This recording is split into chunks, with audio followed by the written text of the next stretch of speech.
to a 2.4 GHz transmission, XS Wireless Digital is a truly plug-and-play system that allows you to upgrade your in-camera audio with one-button operation. With a variety of configurations to choose from, this entry point into the world of wireless will improve your workflow and will expand the possibilities of how you capture audio for your video. For more information, visit sennheiser.com/xswd.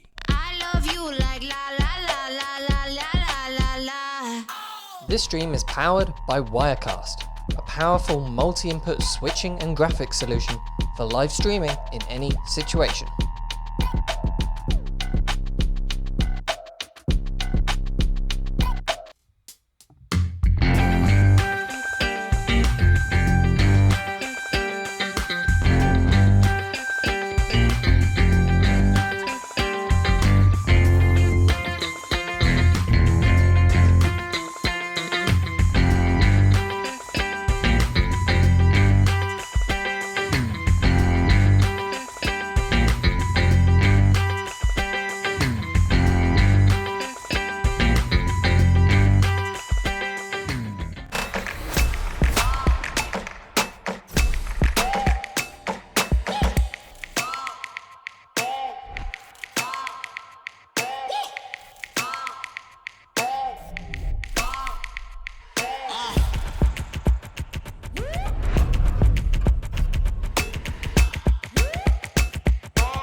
Hello everyone and welcome to Pro AV Live to our C300 Mark III chat with Ollie Kenchington. Hello again, Ollie. Thank you for joining us once again. How are you?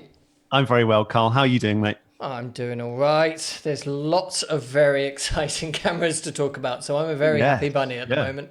I bet. How are you? The really C300 good. launch must have been busy for you, right?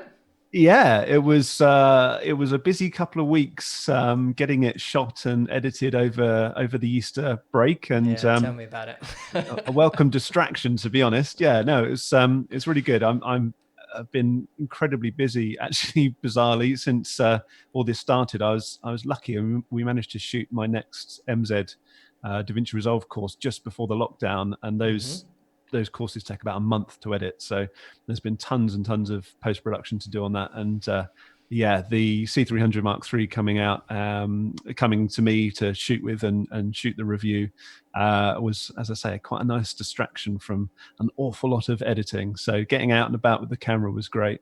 Absolutely. It is a very nice camera, isn't it?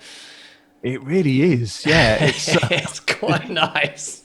It's fantastic. The overall kind of impression that I got after the time that I had with it was just definitely not wanting to kind of let go of it, which it's funny.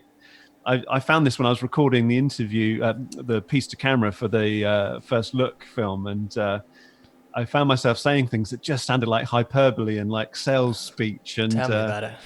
it's really annoying. I actually famously once was kicked out of a C200 user group on Facebook for posting something positive about the C200 as a Canon, working for Canon and being some kind of secret agent. I'm not even currently a Canon ambassador. I am genuinely. I'm not sure. Canon Secret Agent sounds like quite a good title. I know you've never been keen on Canon ambassadorship, so there we go. Maybe you should be a Canon Secret Agent. I want the business card that says that. That'd be quite. By the way, Philip Bloom is in the chat and he is making fun of you. He's saying, "Is Ollie filming this on a drone?" Who's in the chat? Philip Bloom is. He's making fun of you. Yeah. No, I thought I'd have the Mavic Air 2 floating around in the studio. It's rock steady. Raymond Liniers is also saying about your MZ courses that he can't wait to get the company license and dig into the Resolve course and the color only course. I really couldn't recommend them enough, Raymond. I know Ollie's here and I sort of have to say that while Ollie's here, but genuinely they are actually really, really good courses. Thank you, Raymond. Yeah, well, yeah, we're working on the follow-up to the definitive guide to DaVinci Resolve at the moment. So it's all shot. And as I say, the edit is underway for Philip is saying only 1 month to edit an MZ course. Is that all? Maybe he's just a quicker editor than you, Phil. Well, I'm not using Premiere. This is the thing. So I don't have to wait for it to crash and restart every time. Oh dear. Anyway, we're not here to talk about Premiere. We're here to talk about the Canon C300 Mark III. So what I thought we would do to get us started, your review video for Canon is only about 5 minutes long. So I thought it would be a really nice way to start this stream is just by playing that so that anyone who hasn't already seen it can catch up. And the people that have already seen it, like me, can be just paying attention, watching through there and writing down in the chat, letting us know anything that they want us to talk through in a bit more detail.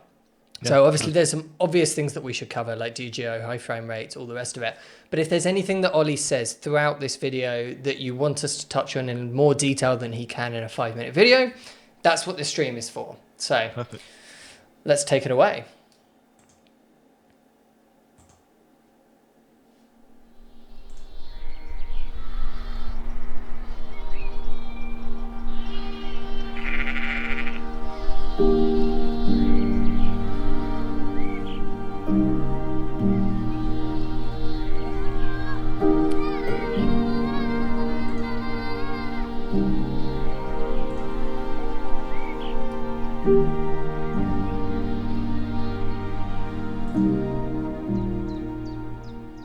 Hi, I'm Ollie Kenchington from Colourist Films and welcome to this first look at the newly announced Canon C300 Mark III.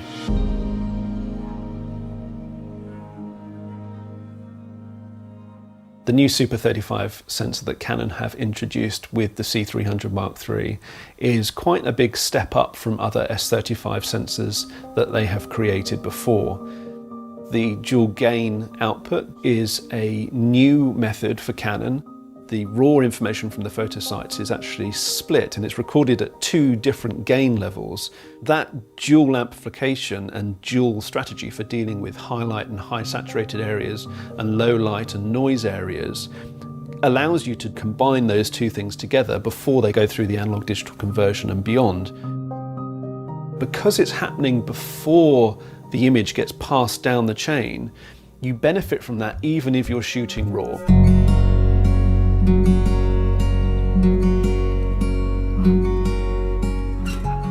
The woodlands near where I live have these incredibly tall, very straight pine trees. I wanted to see, could the C300 Mark III really, with its claimed 16 plus stops of dynamic range, retain detail in the bark on the dark shadow side of the trees and balance that with the intense sunlight that was coming through and landing in a pool at the floor of the forest.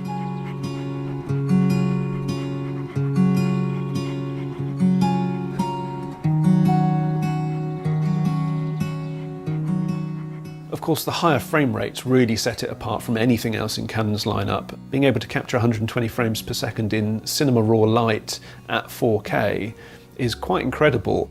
Even after the 4 or 5 days that I've had the camera, that still is an exciting thing to me, and I think that's going to really capture people's imaginations.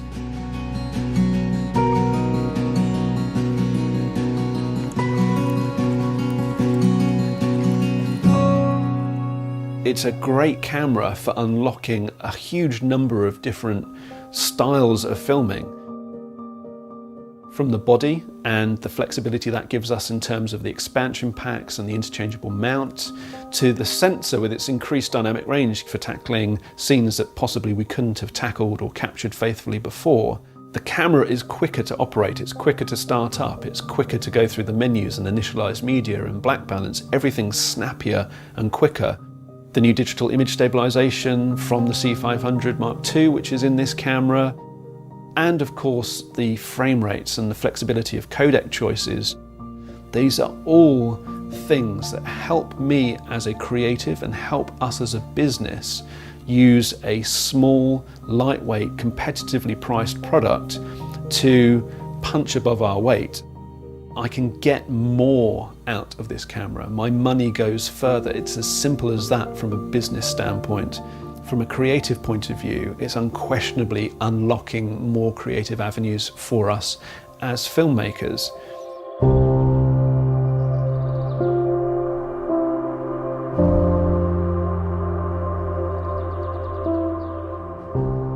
Now, as we move forwards and lockdowns begin to end, we'll be able to get out and about and hopefully soon be hands-on with this camera. In the meantime, I am going to be making available a selection of the footage that I have shot over the last 4 or 5 days so that you can download it and you can have a look for yourself. You can pixel peep if you're anything like me. Take them into your own NLE or finishing package of choice. Really interrogate them, really push them to see where they break apart and see exactly what this camera is capable of. And I think you will, like me, find that the C300 Mark III is a very, very capable camera.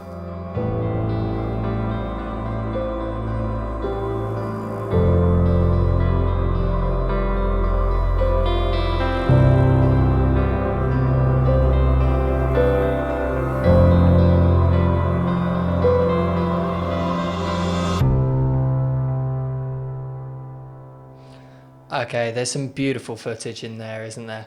Sorry if that was a little out of sync for anyone watching. It was a bit out of sync on my monitor here. I don't know if it was okay for everyone else there. That's just how I talk. Yeah, maybe. That was you editing it. That's why you got to edit it it's so just quickly. my really dodgy editing. How long did it take you to make? How long did you actually have with the camera?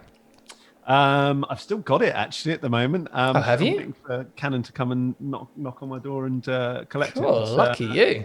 Well, I've been too busy to pick it up for the last week. Well, since I shot all that stuff, to be honest. Mm-hmm. So I was shooting with it, sort of actively shooting with it over the bank holiday weekend. Mm-hmm. And then obviously quite limited with what I could capture, obviously with the lockdown. Mm-hmm. But yeah, luckily we live in a nice rural area. There's, the dog walks that we've been going on in the local woods and various different kind of landscapes and views and obviously, plants and bits and pieces in the garden were perfectly kind of adequate, I thought, to kind of get across what we needed. It's a big benefit of living in a nice area, isn't it, for some things like this? It helps, yeah. Keeping us sane at the moment, those dog walks. Absolutely. So let's get started on little bits and bobs we want to go through. The one that I'm seeing the most is DGO, which is absolutely top of my list to talk with you through as well, because if anyone understands some of the benefits of this DGO in terms of the actual footage, it's going to be you. So What difference have you seen that this has made? Should we maybe actually start with a little bit of an explanation as to what it is? Yeah. So, and this is just this is just based on what I know of dual gain output from the way that ARRI implement it. So I haven't actually had any kind of like engineering brief or anything from Canon. I Sure. don't know an engineering level if what they're doing is exactly the same, slightly different. Who knows? But dual gain output is, for a bit of background for anyone that hasn't come across it again, is actually a technique where the signal as it's recorded right back at the start of the acquisition process. So the photons of light hit the sensor, the photosites have converted that into an electrical charge. And before it's gone through that analog digital conversion and all of the post-processing would take place on a normal compressed file. Right at that early stage, the sensor is actually taking two readouts from those photosites, and it's splitting it and amplifying it separately. And what it's doing is it's putting it through an amplification process which is optimized for highlight areas, and it's and high saturation areas as well. And then it's amplifying the low brightness and noise part of the signal in a separate amplification process. So it's doing what would normally be done as a unified process over the whole image. It's doing that as two stages that are optimized for different things. And then it's recombining those, taking the benefits of both of those separate amplifications, recombining them, going through the analog digital conversion and carrying on, either being turned into cinema raw light or then going through things like spatial compression, temporal compression, if you're doing a long GOP format and all those other things that you would have if you're using one of the XFABC codecs. Yeah, I think the key thing is that it's happening at the sensor level, so it happens before any of the camera's processing, the main processing unit takes over, so it can be done in raw formats. Exactly, that was literally the thing that captured my imagination the most when I was being filled in by Canon on the spec of the camera just before they had sent it to me to use. That was the moment when I realized that these benefits of this technology were going to be seen even when shooting raw. That was huge for me because I love our C300. It's been an incredible workhorse for us for the last couple of years, but I'd be lying if I said I shot all the time in cinema raw light with that camera, because if you're normally when you're taking a raw signal, because there's none of that post-processing, including noise reduction, which a lot of people don't even realize that cameras are doing all the time in compressed codecs. They're always applying a certain level of internal noise reduction. When you're recording raw, obviously there's no post-processing going on after it's been captured on the sensor, so including noise reduction. Because DGO is creating a cleaner signal before any of that's taking place, the fact that would be a benefit to me, even when I was recording in cinema raw light, was the first thing that really captured my attention when they were reading through the spec to me. Absolutely. And I think in some of the discussions I've had with Canon, it sounds like they're doing it slightly differently from how ARRI do it. It's exactly the same idea, the same process, but rather than using two amplification bits of hardware, so circuits, they are doing it with one, but doing it in processing after it. Right. And they say there's no drawbacks to doing it with just one. In fact, they've made it so that it's actually an advantage, and it uses that's how the camera uses much less power, for example, than an ARRI does. So it's a really interesting technology. Yeah, that's great. That's really interesting. So I didn't know that, and I've really not had very much opportunity to hear on the engineering side of things how this is being achieved. So that's the only bit I've been told. Yeah, no, it's fascinating. It really is. Hats off to them for whatever they've done, because it's produced one of the killer features of the camera. The other big thing about it, of course, is that not only is that creating a cleaner image, and as we said, also when shooting raw, it's creating a very natural high dynamic range image, which is because high dynamic range is used in so many different ways for different processes. It's hard to sort of nail down exactly what I mean by I say that, but yeah, I mean, it it's is not a like little a bit post-processed HDR image. It's not. It's not like those horrible things that we saw in like the early noughties, where cameras could take multiple exposures and it always looked kind of weird and fake. In fact, one of the examples I'll show in a minute on my system when I share my screen is how that actually works with skin. So my daughter, who's in a lot of the shots, there was some stuff that we didn't use where she was making a rhubarb crumble, and we're out on the decking around the back of our house. We have like a little outdoor kitchen. She's kind of making the crumble, and there's direct sunlight. There's barely been a cloud in the sky for the last 3 or 4 weeks. It's crazy, and she's got very fair skin, and the sunlight's hitting her hands and her forearms as she's making the crumble, and it's one of those things that with other cameras, when I've shot similar things like that, you get really horrible roll off into those highlights. If they're not clipping, if you kind of pull back the exposure to stop them from clipping, then you get areas of shadow behind objects that are noisy or lacking detail, and the skin, the way that it transitions from like a shadow part on the skin to the highlight, it's not pleasing. It doesn't look natural at all. But whatever Canon are doing with the DGO, these higher dynamic range frames that they're producing with it are the absolute kind of ideal in terms of natural looking detail in those highlights and those shadow areas that I've not really been able to achieve with many other cameras ever, to be honest. Let's just have a quick little chat about some of the HDR implications, because I think there is a bit of confusion in Canon's marketing out there. This is their website, by the way, pulled up from the laptop next to me. And this is how they describe it, that it generates HDR in real time. Which in some ways, I get why they're doing that and why they're saying it like that on their website. But in some ways, I disagree with that being the headline feature, It's weird. What we've got here is a clash of other uses of the term HDR for marketing purposes that we see associated with TVs and monitors, and the in essence the true meaning of high dynamic range, which they are using absolutely correctly here.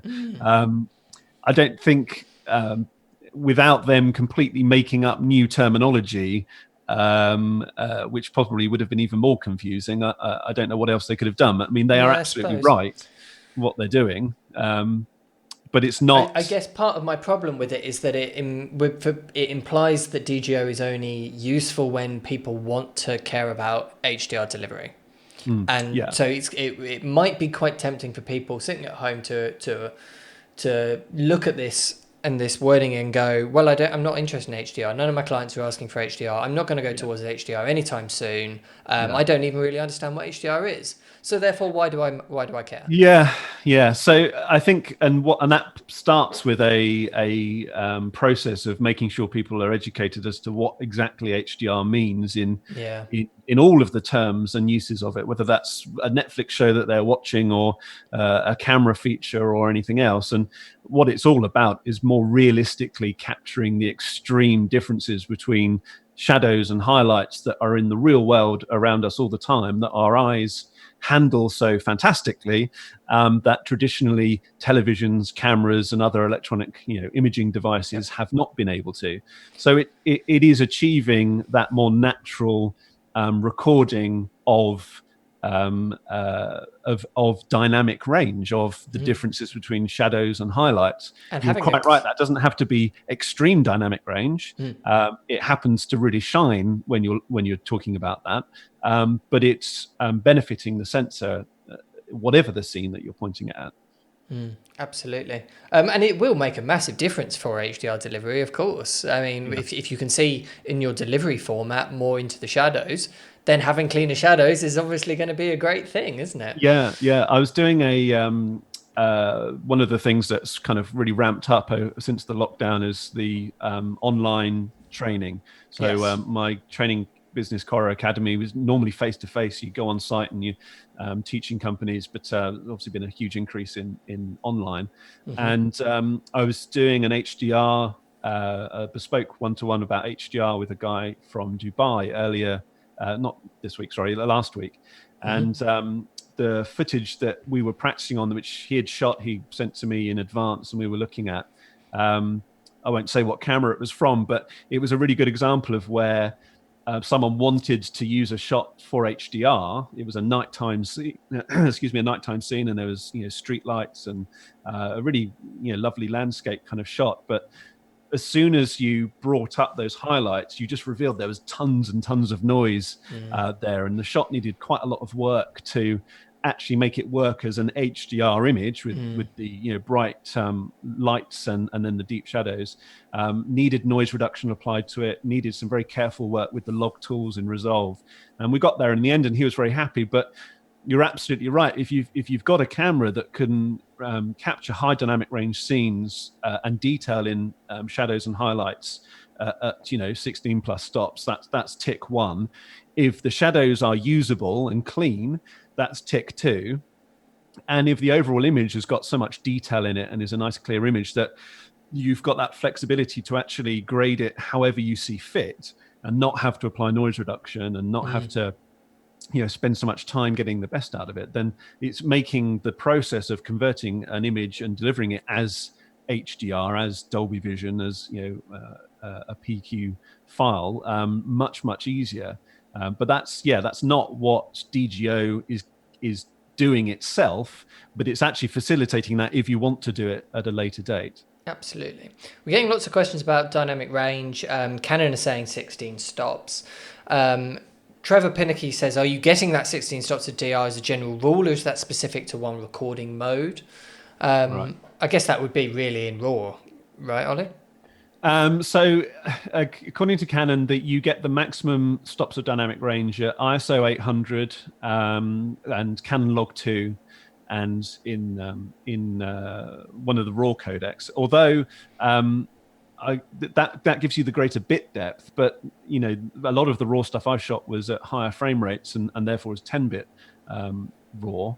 I'm not 100% certain if you would sacrifice any dynamic range by being an XFABC. I actually don't think you would, and certainly when I was flicking between the two, I didn't actually see much change at all, which is testament to how good the XFABC is in the camera. There was actually very little difference. I think that difference shows when you're then trying doing stuff in post, and obviously being able to change things like the gamma and gamut after the event, which you can do with the Cinema Raw Light.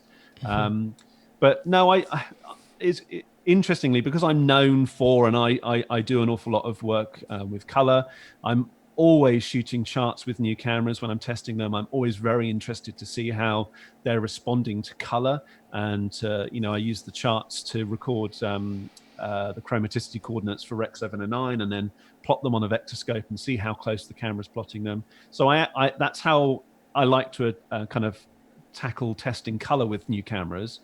When it comes to dynamic range, I'm quite the opposite. I don't personally think there's a huge amount of value in recording dynamic range charts and then plotting them.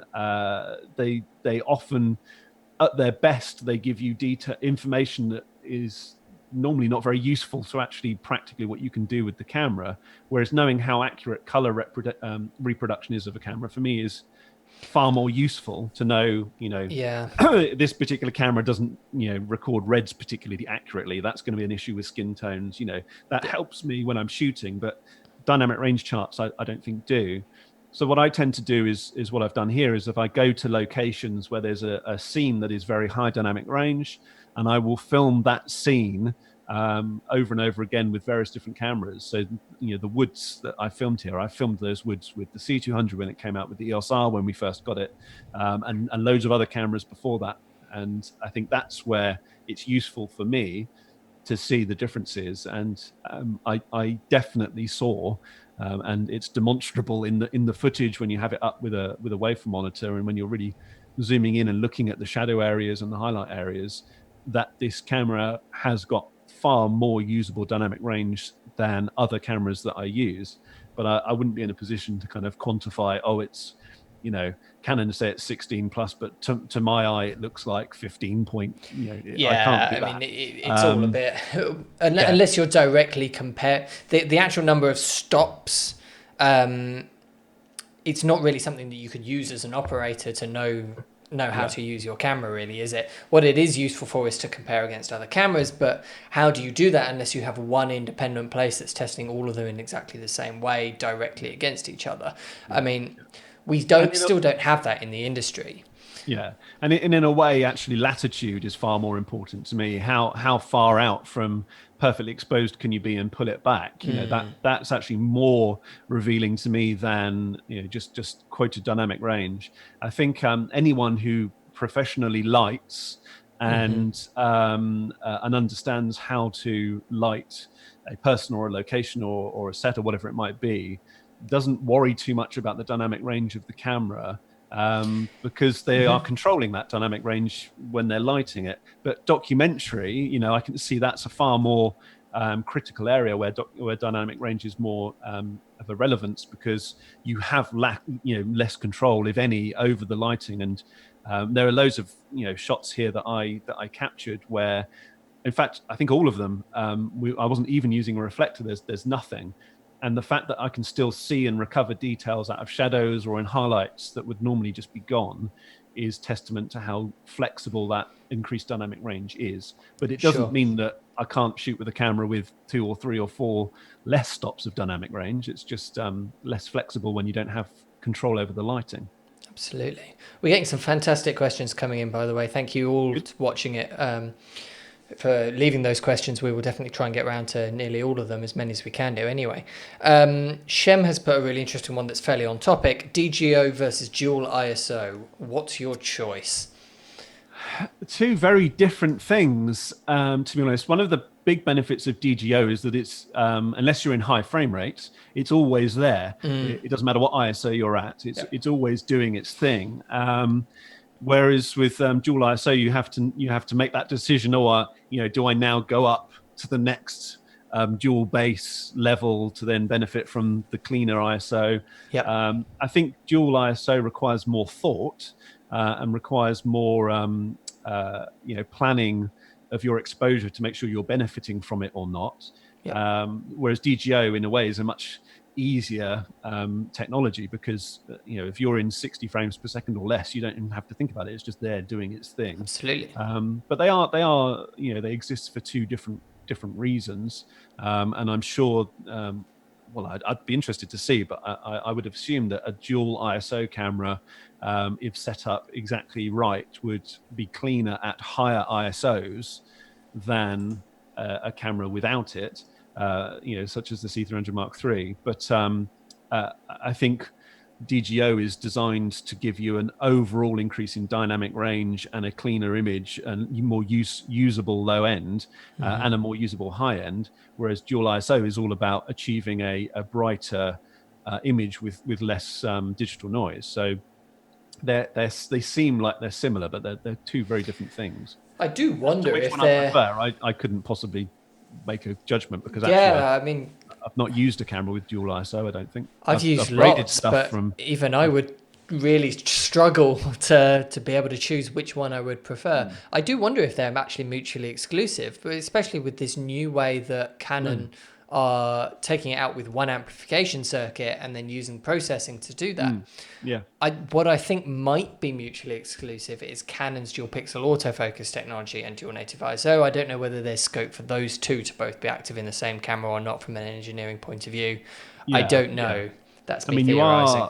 It's a good point. I mean, the dual pixel autofocus, the techniques that's employing to work are very similar to what we're talking about with these other things. And so to do all of that at the same time, I'm impressed enough that they've managed to leave the dual pixel autofocus still working at 120 frames in RAW.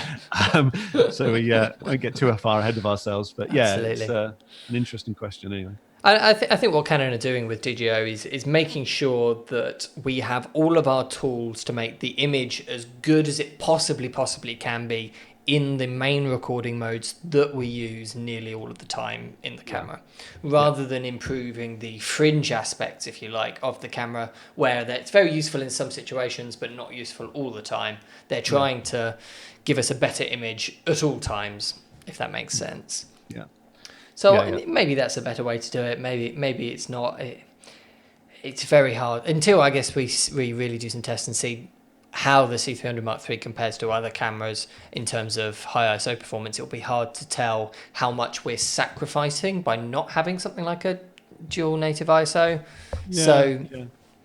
I don't know. It's tricky, isn't it? And it really depends on the type of filming that you do. I mean, for the stuff that we do, we're almost always in control of the light.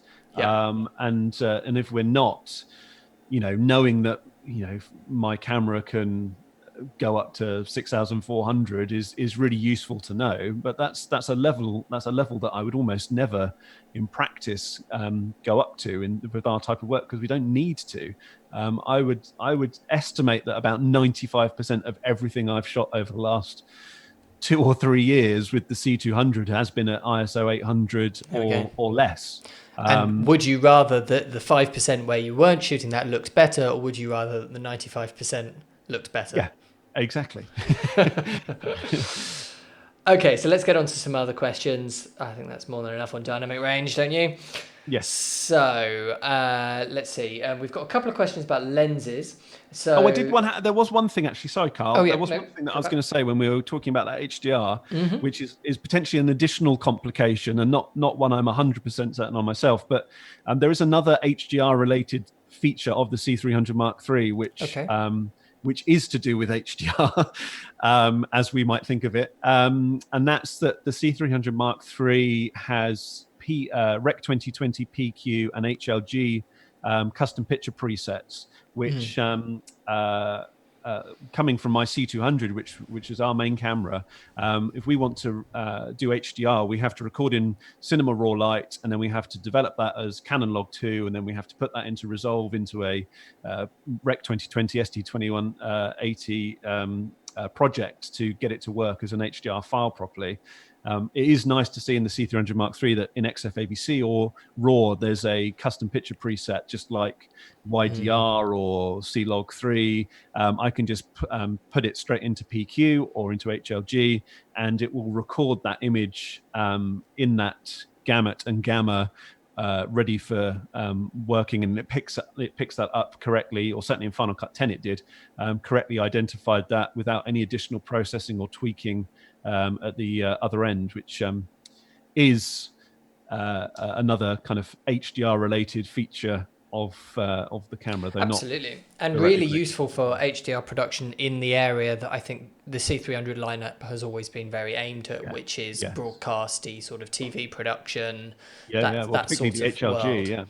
Absolutely. There are a couple of tests that I did with those modes, so we'll make available a link to a folder I've got on Dropbox where there's a bunch of sample files that people can download, and one of those folders is an HDR test folder which has a raw file, and then an XFABC, HLG, and PQ recorded file, so they can see exactly how those respond for HDR work. Okay, so we've got a couple of questions on lenses. We've got both Alan Basri and Mislav Gabrik saying the same thing, which is, with your video, which lenses were you using, particularly for things like the slow-mo footage, which Ali says was really lovely. Thank you very much. Let me, rather than me trying to remember, I'm actually going to go to my Vimeo page where I've got the review, because in the description I've actually listed everything. Perfect. And so I'll just double check that just to make sure I'm giving you the right information. So lenses used, here we go. So I used the Canon 16 to 35 f2.8L. Used that probably the most. I would presumably say a lot of your dog walking, wides in the woods Indeed. Type shots were that. Indeed, yeah, and the stuff at the end up the hill. The 85mm f1.4L I've used on some of the sort of close-up slow-mo stuff, and a lot of the stuff I was doing around the garden. The 70 to 200 f2.8L Mark III was used. I can't remember what shots I did that with, what would that have been?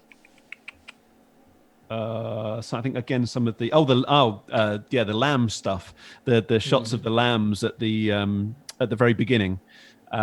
We used the 7200. That was really interesting, actually. So that's just on my road. We just walked up the road, me and my daughter, at the beginning of our dog walk, and there was loads of noise going on, and the farmer who owns the fields there was rushing around, and his partner was sat on a quad bike cradling this baby lamb that would literally had just popped out. And I was like, "You all right?" And I'm there with my camera, and he's like, "Yeah." Like, why is this guy walking around with this camera? And I said, "Would you mind if we shoot the lambs?" He's like, "Yeah, that's absolutely fine." He said, "Oh, we can't keep up. There's so many of them being born today." And apparently something like 14 baby lambs had popped out in the last 12 hours. Wow. And I filmed loads of stuff of literally these lambs that had just come out. Their mothers were still licking off all the it's bits and perfect pieces. for Easter Day and that sort of message of the launch. Absolutely brilliant. But they were quite far away. Obviously, we didn't want to get anywhere close because it's very delicate time when that's just happened, and the mothers are very, very protective. They're still kind of cleaning them up and stuff, and they're not even walking yet. So we had the 7200 on the camera, and we were using it at the long end. But I used the very fluffy, pretty looking lamb that was probably a day or two old, rather than the slightly brutalist reality of lambs that had just been popped out. So, but it was fascinating seeing that stuff. It was really lovely. And then what was the other lens? The 100mm 2.8L macro was the other lens I used a lot of. The hero shots of the C300 itself, I just shot in our studio here with our EOS R with the RF 35mm f1.8 on it. Oh, very nice.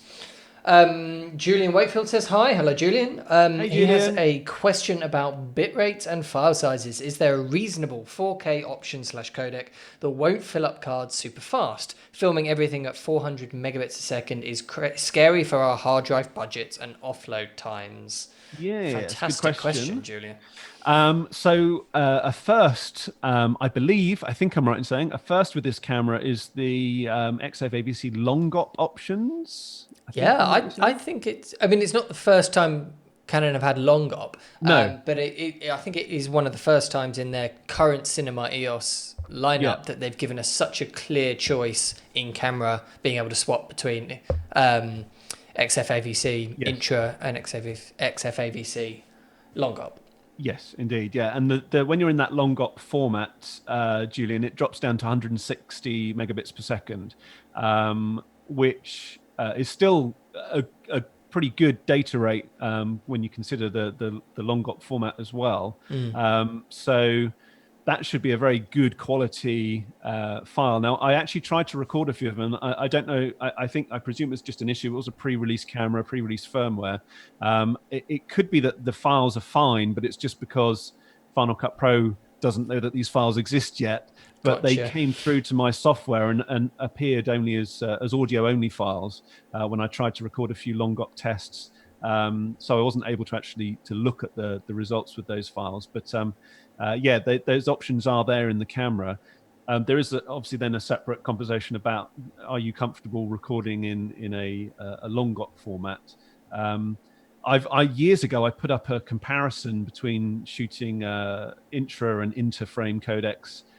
Back at the time, I was doing that in regards to an FS5 because there was questions about the long GOP versus the interframe and intraframe codecs. But long GOP is one of these things that kind of on paper people balk and they think it must be rubbish. But the techniques that have been created to make that work go back 25 plus years and have been around since the dawn of HDV, and they are incredible algorithms. They work incredibly well, and in certain circumstances, actually long GOP can actually give you slightly better quality images if the subject that you're filming isn't moving very much. So for things like interviews, you actually don't end up with a better looking image in an intraframe codec because so little of the frame is moving, and so the data rate is spread across pixels that literally aren't changing from frame to frame, and so the more efficient use of the long-op format actually helps with things that are moving. So your subject, your interviewee.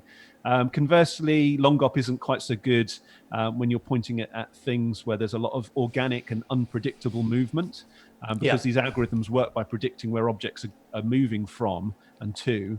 And so Classic example is a waterfall or exactly, fine leaves on trees, things like that. Anything like that, then a long-op codec is going to start exhibiting artifacts. But to be honest, with data rates that high and with a relatively short GOP structure, you really have to be looking very hard to find those artifacts. But I think understanding the differences and testing them is important. I've had conversations with people where they've just gone, well, I was told to always shoot intra-frame, so I've always had it on eye. And you're like, well, there's a very real chance then that there are gigabytes, if not terabytes, of archive that you're holding on to that would have perceptually looked exactly the same in long-op, and you could have saved yourself an absolute ton of archive space. I think test it. If you're not sure of the differences, test them, and if you can spot a difference, then you're doing better than me, that's for sure. Absolutely. Okay, we've got a question from Ed Fawcett, who, hello Ed. He says he thinks this baby will be his new travel buddy, delicious 4K 120p. He says that's pure filth. Of course he does.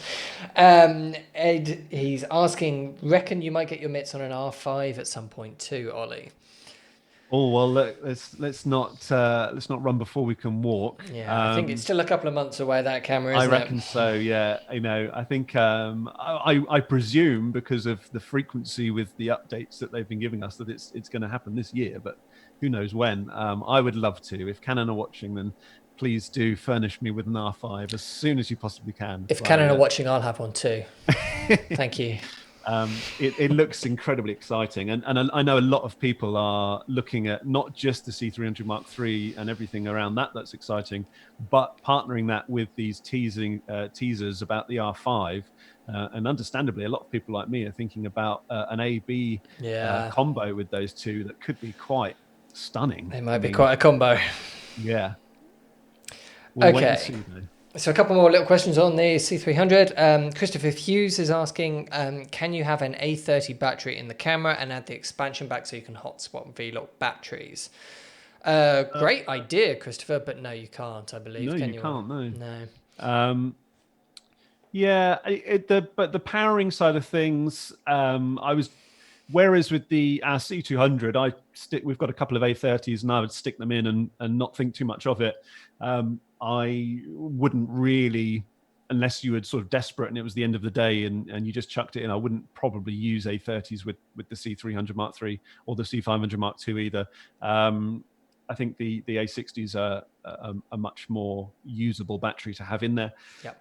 And if you need, obviously, long run times, then the expansion pack with a V-Lock on the back is going to give you a huge amount of time. We are starting to see some third-party options as well that can go on the back and be a much more slimlined way of mounting V-Locks on the back of it. So if you don't I have to say, I'd be interested to see those. I haven't seen any third-party solutions. I would love it if Canon made another expansion pack that was just the V-Lock plate, completely plugged in and didn't give you the additional outputs. I'm not sure if any of the third-party ones are official yet, but I will. I'm certainly talking to a couple of companies about that. I mean, because that's really cool. I mean, I shoot handheld a lot of the time, and if I want a V-Lock on the back of it, then I'm either thinking about the extension pack on the back of the camera, or rods, and then the normal way that someone would do it, and the base plate of the rods. So if there was a way to have a much more slim V-Lock only plate on the expansion on the back, that'd be, because really, V-Locks have got so much smaller. If you take one of the little mini V-Locks, like one of the Swit ones, for example, they are so small and lightweight. In fact, actually, I think I've got one down here. Yeah, if you whack one of those on the back of the camera, it will be a perfect little pair. They'll be so small. But yeah, the actual back itself right now adds a lot of weight, of course. Yeah, which you might not need, for the type of corporate stuff that we do, I don't think we would need a lot of the additional outputs that are on that expansion pack, but the V-Lock is very useful. Alex Taylor is putting in the thing. He's wondering if he's blocked. Don't worry, Alex, you're not blocked. I can see everything that you're saying. Barry Griffin What's he done in the past that makes him think he might be blocked? He's very nervous that I've blocked him. I don't. Should I scroll back, Alex, and see why we should have blocked you? Yeah. Let us know what you've done. He has been talking a little bit about the 16 stops of dynamic range, so it could be potentially that, because I think Canon are one of the more enthusiastic manufacturers, it might be fair to say, with how many stops of dynamic range they're claiming. We do see some manufacturers be a lot more conservative and some be a lot more enthusiastic with how many stops of usable dynamic range there are. I tend to not ignore when manufacturers say how many stops of dynamic range, but more use it as an indication of how good they think this camera is going to be in terms, and how confident they are about the dynamic range. So Canon saying 16 stops here doesn't to me say there's going to be 16 stops dynamic range. It says to me Canon are quite confident that the dynamic range in this camera is good, and then we wait for people like you, Ollie, to actually use it, to have a little look at it, and to, in real world examples, zoom into the shadows and the highlights and see, right, how much do I actually have to play with here? Yeah, I mean, I've been bitten too many times in my life with various different cameras to pretty much take anything that's written down on a spec sheet for granted. I've said it time and time again to so many people over the years. I probably sound like a broken record, but you should test and test again. This is why I've made these files available to people, whilst they're not going to be able to have the camera in their hands until June when they start shipping. It's the only way to really figure out, and not just dynamic range, color accuracy, resolution, image detail, noise, all of these things that we care about when we're using a new camera. Just test them. This is why it's so great that people can come to resellers like yourselves and get their hands on them and test them out. And once and the this world is why goes we back do to these normal a little bit more, we will have a C300 Mark III in our showroom. You are more than welcome, if you are based here in the UK and can make it to us, to come try them out, to bring your own tests, charts, anything that you like. We've got a showroom full of other cameras that you can compare it against. That's what that place exists for. I'm more than happy to let you use the cameras and to make your own minds up. It works both ways, I have to say, because one of the things that Canon haven't mentioned at all, and I doubt they would ever, is the color accuracy of this new sensor, because there's not a single line about any changes in terms of color reproducibility with this new sensor. But I always, first thing I do is film the charts, and I've made available in this Dropbox link just some daylight charts for people to look at. But if you look at the chromaticity references on the X-Rite charts on a vector scope from this camera, I've done that countless times with scores of cameras over the years, and you start to learn the kind of natural nuances of each various camera manufacturer's color science, if you want to give it a term. And Canon's always been really good. It's one of the main reasons I use Canons is because they're always so good. They plot those chromaticity references so close to where they're meant to be. But when I looked at the C300 Mark III charts, they were all of them pointing dead at the references, the chromaticity references on a vector scope. And I've not seen that on any camera ever before.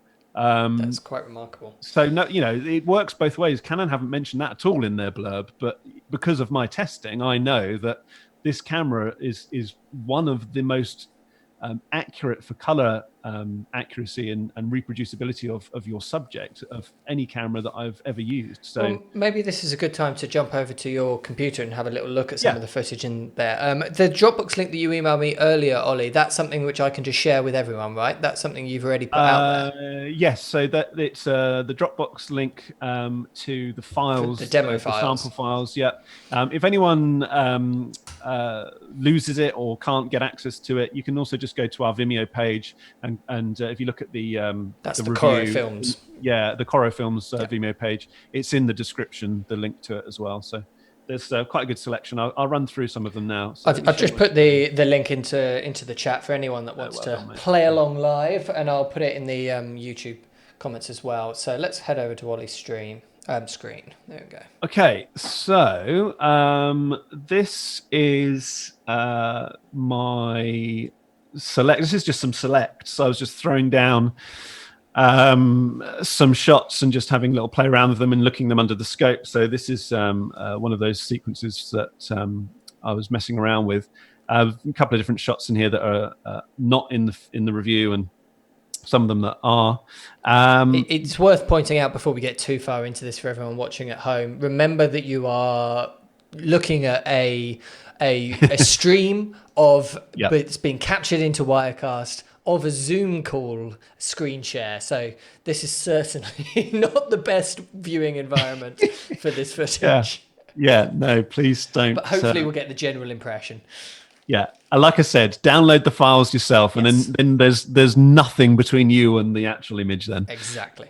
But hopefully you can see enough detail here to see my scopes and the image here on the right hand side. So let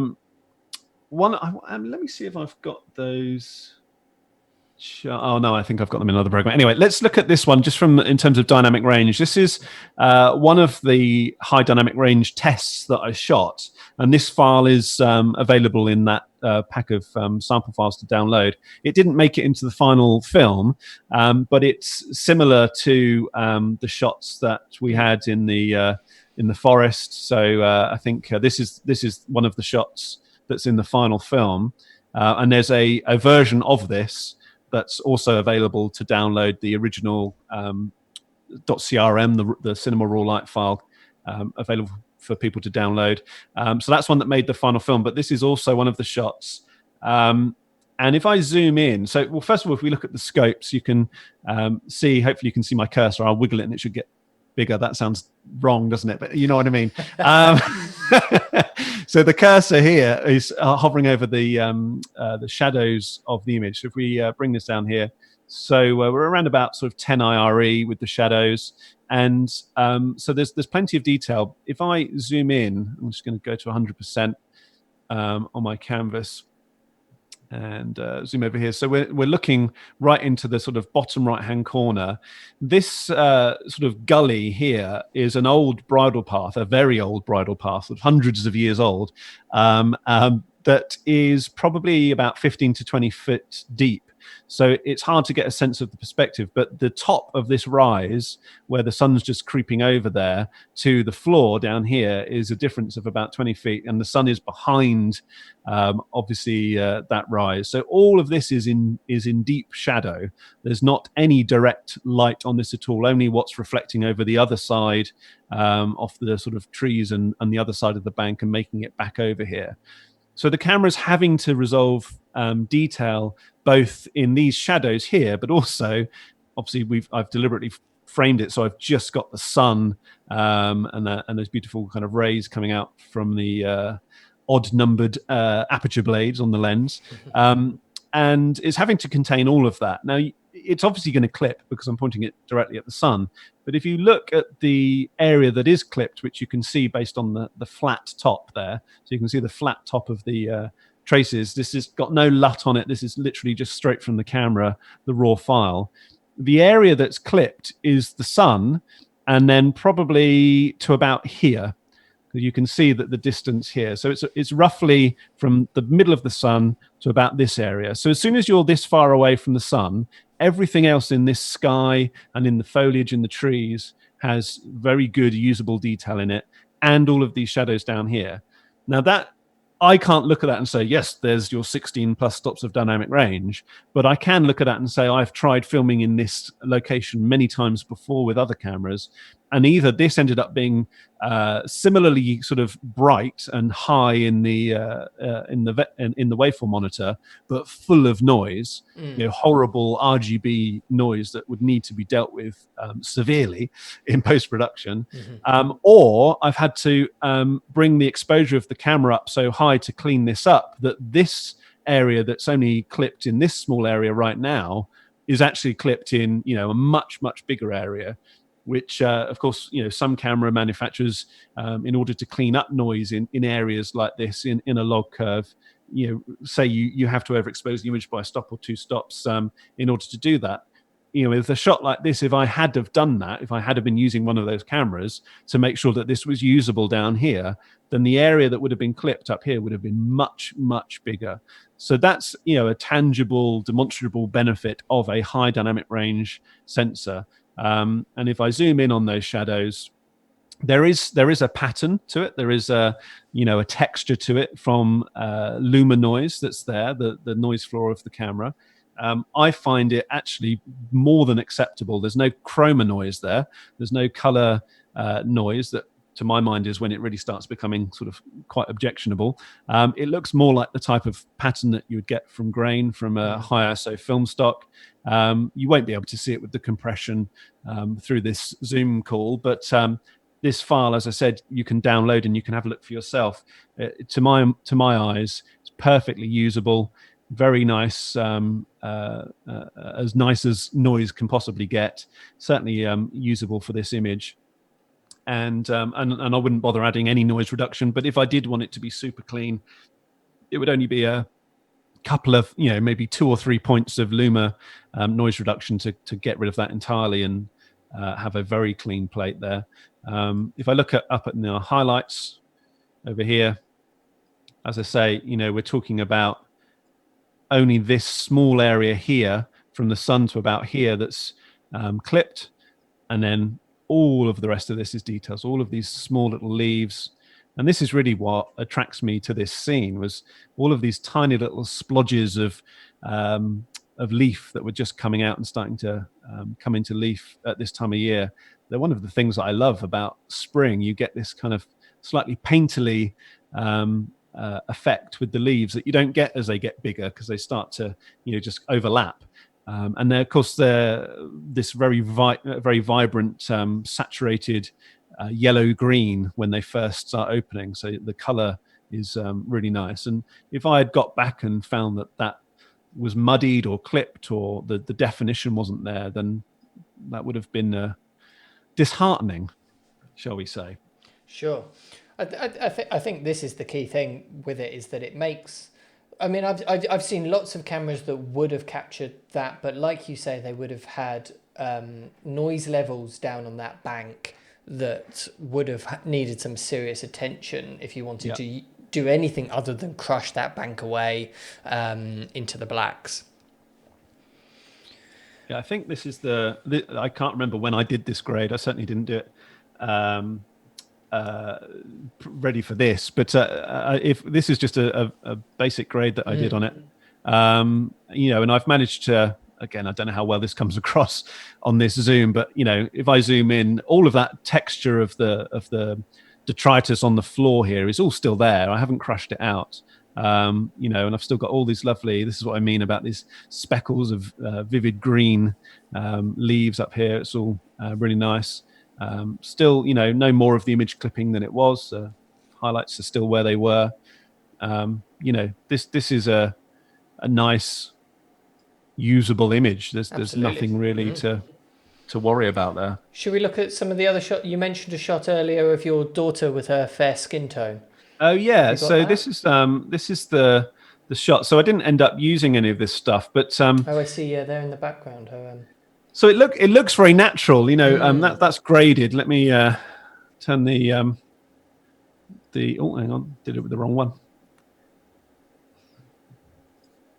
Let me turn that off so you can see. Well, hopefully you can see. Anyway, I've just got 2 color effects in here. The whole piece, that's the whole first look that's up, was edited just for the sake of time. I just graded it inside Final Cut, which is what I was editing it in. So there's just two effects. Got a color board, which is just pushing up the saturation and just placing the blacks closer to black and whites closer to white, and then just a contrast curve, and that's it. That's all I've done on the whole image. So it's not a complex grade whatsoever. But if I turn that off, this is the type of shot that I definitely struggled with other cameras, particularly mirrorless cameras. I know that's a poor comparison to make, but sure. This is the type of thing that when I've used mirrorless cameras, they really struggle with a very bright reflective harsh sunlight hitting, like where her knuckles are, and it's just catching more of that light. And we've got, glass here, and earlier in the shot we've got bits of metal from the edge of the grater and from the edge of the sieve. She was sieving the flour. Dynamic range shot. Yeah, so and the sun's up over here, and then all of this is in shadow and behind where the sun is. So this is all kind of just reflected light. There's no reflector here, and this is the type of thing where I think that DGO is really making a very pleasing natural image out of these very bright highlights. She's got very fair skin, and this is very harsh sunlight just smacking her right on the hands. And this was about 3 o'clock in the afternoon. This isn't like sort of golden hour. This is much earlier in the day.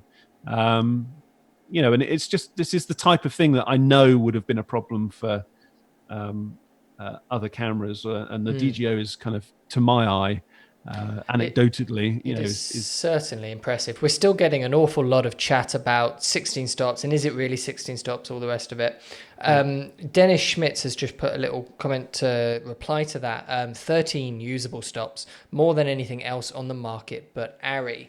And what I think Dennis is referring to there is Cinema 5D's tests. Yeah, it's Gunter's results. Yeah. 13.8, I think he got with his results. And he does I think he got 12.8, and it's 13.3, I think was what Harry got. Yeah. But certainly it's very close.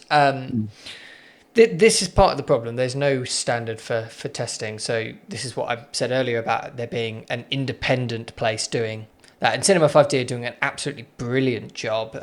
It's not a very complete database yet. They've still got lots of cameras they haven't tested, but the cameras that they have tested, this comes out second from the top, really. I think the C500 actually did better, I think, on their tests. Yeah.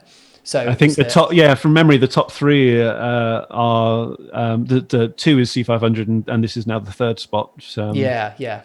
Yeah, makes sense. So certainly a very, very impressive performance. Yeah, and this is, but this isn't just dynamic range, as in stops of usable dynamic range. This is also that technique of mixing together a more delicately dealt with high saturation area, because this easily, the saturation of these areas can often get out of hand. So it's not just the brightness, also the saturation here. You've talked a lot in the past about sometimes highlights on skin particularly coming across as plasticky once you grade them. So the information is all there. It's well within those usable stops of dynamic range, but then once you put a grade on like this, it can feel plasticky and artificial. And if I just show you the curve that I've applied to this, so this curve that I've put on here, I can mix that on and off, even at full whack. It's just a very, very basic, straightforward S curve. It would be, I don't have one to hand, but it's hilarious when you look at these Luma curves when you're working on the aforementioned, plasticky looking skin that's been exposed with a badly exposed in a log curve. You're having to do so much extra work around here to pull out the contrast in the skin. This shows you this is just a very straightforward S curve, and the color board is just saturation whacked up and just a slight kind of pre-setting of the highlights and shadows. It couldn't be more basic, really. Absolutely. And that's what I want. People often think it's weird, a colorist saying that they don't want to have to do too much work. But if I can, if I can do that in 10, 15 seconds, and I've got, let's say, a minute to spend on this shot, then that gives me 45 seconds to think about, masking off areas, keying out areas, really drawing attention to what I want people to be looking at, and really working on the image and starting to think about how people are perceiving it, how people are looking at it, and the really fun parts of color grading. Whereas if I've spent all of that time that I've got, or worse yet, longer than time I've got, which then is unpaid, trying to get back a natural amount of tonality in skin, then it's a horrible, dispiriting thing to find yourself in that situation. grading this stuff, so quickly with such little effort, I think is testament to the quality of the files, the way that the image is recording from the sensor all the way through to the end. Absolutely. Okay, do you want to jump back to your face, Ollie, and let's Jump go back to my face. Yeah, back to two-shot mode. And I think we'll finish with one more question from our friend Julian, who says, thoughts on the Super 35 sensor when everyone seems to be going full frame? A worthy trade-off for the other features of the camera, or do you catch yourself wishing for full frame? Fantastic question once again, Julian. Good question. So I definitely don't. I definitely didn't at any point with this camera feel like I was missing the full frame. To the full frame sensor. So when I was doing the C500 Mark II tests that I did back at Christmas. Yep. It was lovely working with the full frame and certainly easier working with lenses. And I love the separation that you can get with that full frame sensor in terms of the depth of field. The other big thing with that particular sensor is it's also a 6K sensor, so it's not just full frame; it's also 6K. So it's also a very detailed image. I wouldn't say I missed it when I was shooting with this. I was far too preoccupied with all the cool things that are in this camera to even think about the fact it was an S35 sensor. The 120 frames per second, which we've That's not a good touched point. on. We haven't really touched on that. The 120 frames per second in cinema raw light is just incredible. I mean, all of the slow-mo stuff that I captured is just glossy and detailed, and it's just so beautiful. I was blown away with the quality. It's some of the nicest high frame rate stuff I've ever shot. And the fact that I can do that internally raw with no external recording is a huge bonus. It really is. I'll second that. There's been very few cameras that I've tried on the market where when you get up to these high frame rates, even in 1080p, or some of them you can now in 4K, there's very few where it doesn't feel that the image suffers that much by doing it. There are a few, Reds to some extent, Kin Affinity to some extent, but this I think is the first time. Like, Sony's have always compressed quite a lot by going up there, and Canons in the past certainly have. This I think is a big step forward for those sorts of cameras. 4K 120 frames a second in full raw is amazing. And the dual pixel autofocus still working. Not face detect, but no, I mean that's all right. We'll live without that. We'll live without that.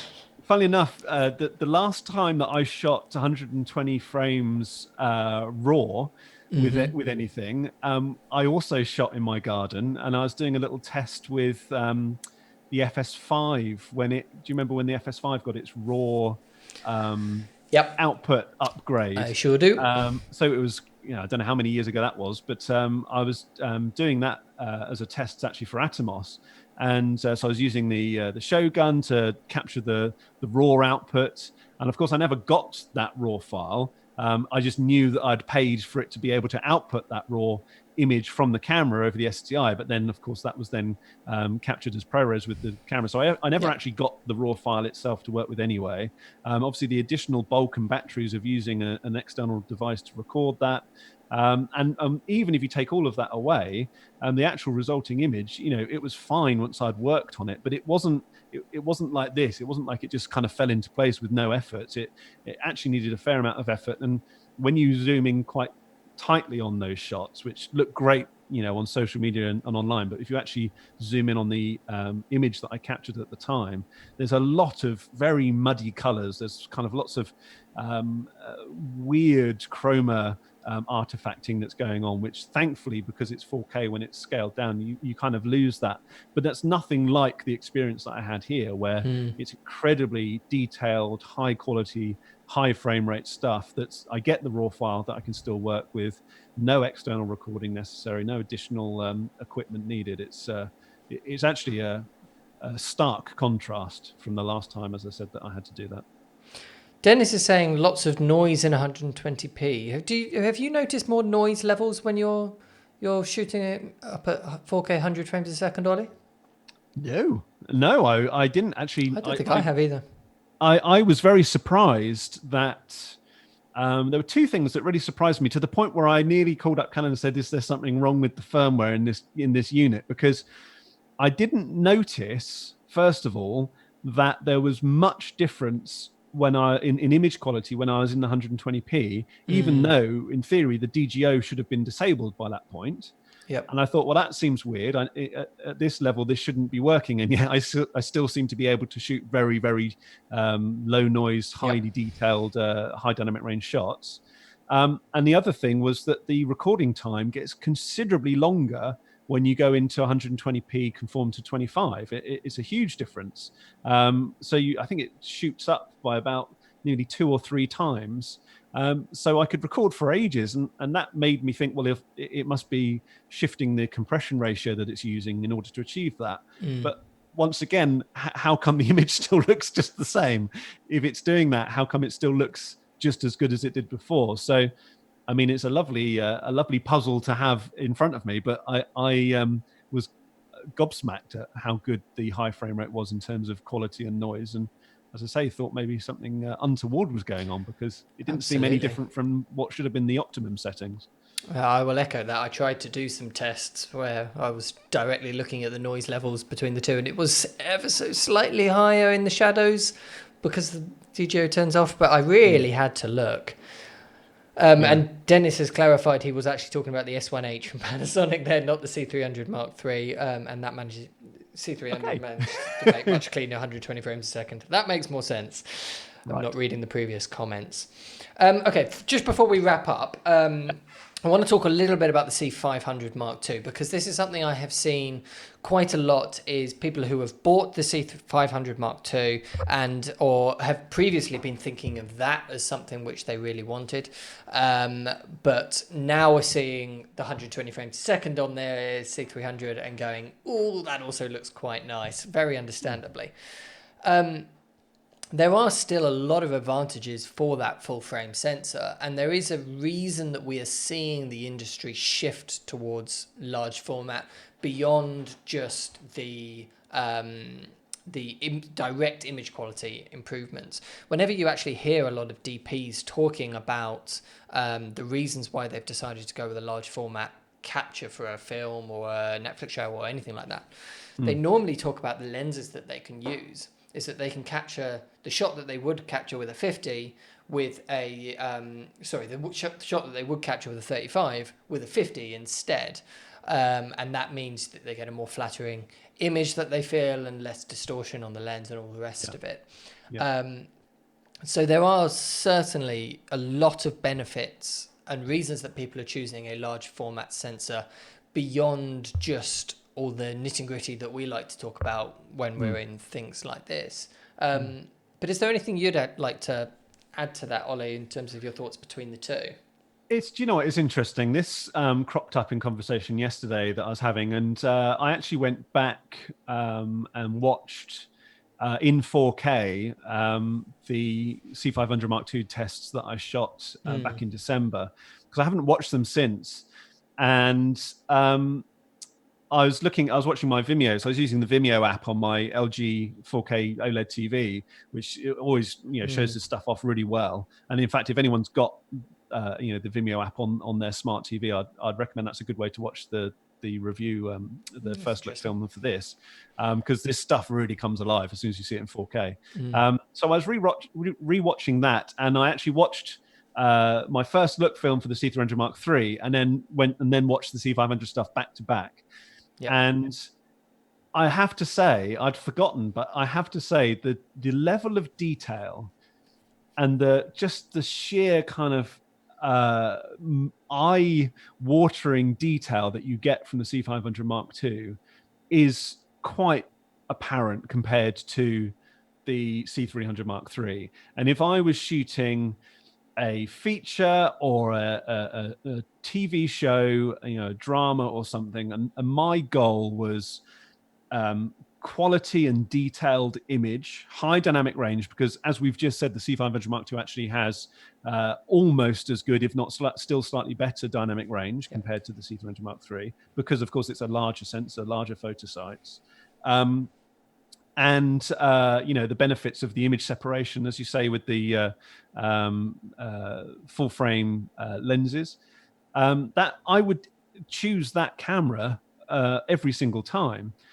As it is, my business is predominantly a corporate firm. We do a lot of food and beverage stuff, which we were looking about a week or two ago, and we do a little bit of commercial work. But the higher frame rates, the S35 are already used to that kind of ecosystem and used to using the lenses that we use with that size sensor.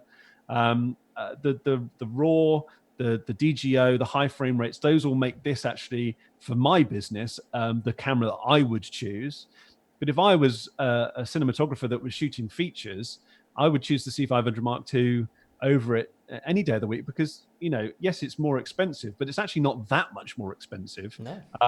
And the benefits you're getting with the image quality out of that in terms of resolution and detail are mind-blowing. They're really mind-blowing. If I was a BBC natural history cinematographer, I'd be choosing the C500 Mark II. If I was doing features, if I was doing drama, definitely, absolutely. Absolutely. And The that's look why you it's get such a from that popular camera. 5.9K sensor downsampled is beautiful. Yeah. And that's why I think it's such a popular camera with rental houses. It's a great camera. It's really, really great camera. I don't think the C300 Mark III changes that at all, one jot. Really, it comes down to the higher frame rates. Sure. If that's what you want, then this is the camera to get. Absolutely. Okay, so let's wrap it up there, shall we? Thank you so much to everyone who left comments down below. Worth talking. A couple of people did put a couple of questions there about, is these streams available to watch after the fact? Yes, these are all available to watch after they've gone out live on our YouTube channel or on our website. And somebody was also asking, are we planning on continuing these in the future once the world goes back to normal? Yeah, quite possibly. What do you think, Ollie? Are you up for doing some of these? I'd love to, mate. Yeah, we're all allowed out of our houses. I think the hands-on stuff that we do at Pro AV Academy is fantastic, and we can go into a huge amount of detail, and I think the educational element of those is difficult to recreate in this format. But what you've been doing differently with Pro AV Live and what we've been talking about in these discussions, I think are great. They give us so much more room for just talking tech, which absolutely love. And there's so much more content than I thought there would be. I mean, right when I started this entire project, I was thinking, are we going to have enough things to talk about? If I do multiple streams a week for an hour, is there going to be enough to hold conversation? And every single stream that I've done, no matter who it's been with, we've almost had too much to talk about, too many comments to reply to.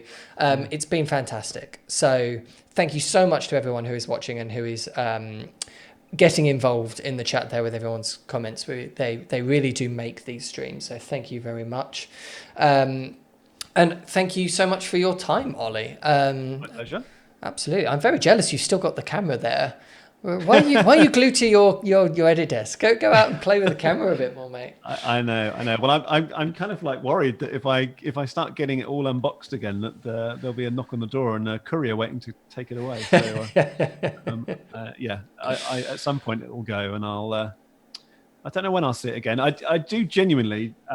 We will be replacing our C200 with it 100%. Yeah. There's no way that I can go back to the feature set of the C200 after experiencing the C300 Mark III. It's a good solid upgrade. It really is. I think a lot of people will be in the same boat. So we're going to be live again next week, I believe, Ollie, talking about another one of your projects, your UWE university thing. If anyone hasn't seen the project breakdown that me and Ollie did, was it a week ago, a couple of weeks ago? Yeah. Let's just see. Yes, it was 2 weeks ago. The Byron Burgers project. That was the one that broke my voice. It was, yes. You lost your voice for a while after that, didn't you? I did, yeah. It ruined my next 3 days. Thanks for that, Carl. Because he shared so much educational content for people. I did. That one is really worth a watch. I think it's great to break down in detail some of these projects, and we're going to do that again next week with another one of your projects with a slightly different style from the last one. Mm-hmm. So really encourage people to go back and watch that last one and to tune in next week for that. All the information will be published live as soon as I get some time to do it, but hopefully very shortly this week. But yeah, thank you everyone for watching. Thank you so much, Ollie, for joining me. Pleasure. Thank you, mate.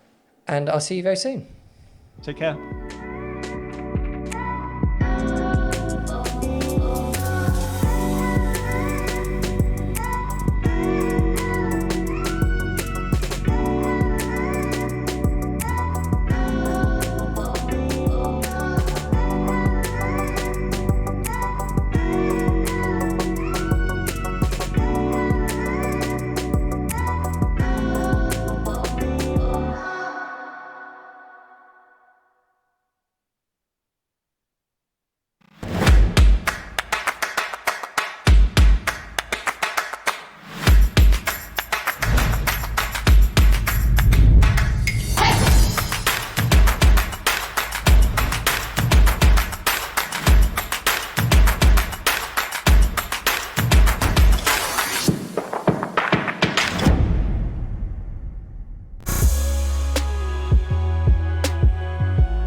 The MKE600 is a shotgun microphone ideal for professional video camera applications.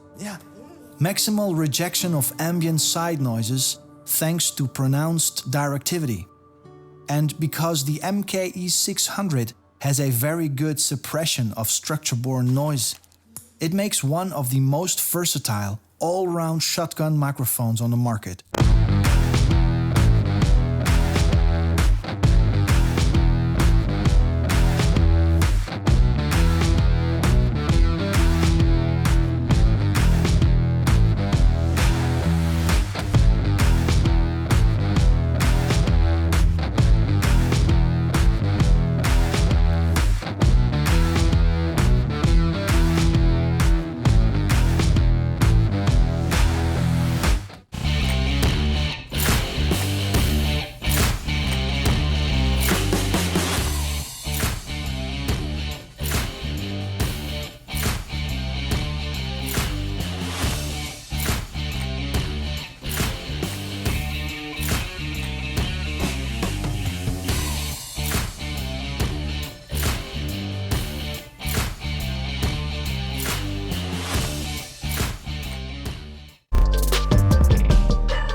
XS Wireless Digital is the perfect wireless audio solution for content creators and filmmakers.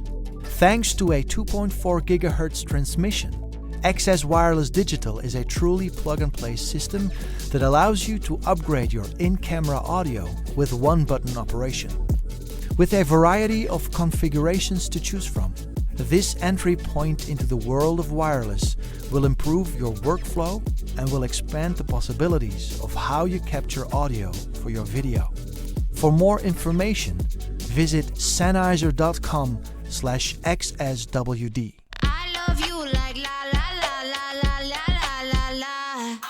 This stream is powered by Wirecast, a powerful multi-input switching and graphics solution for live streaming in any situation.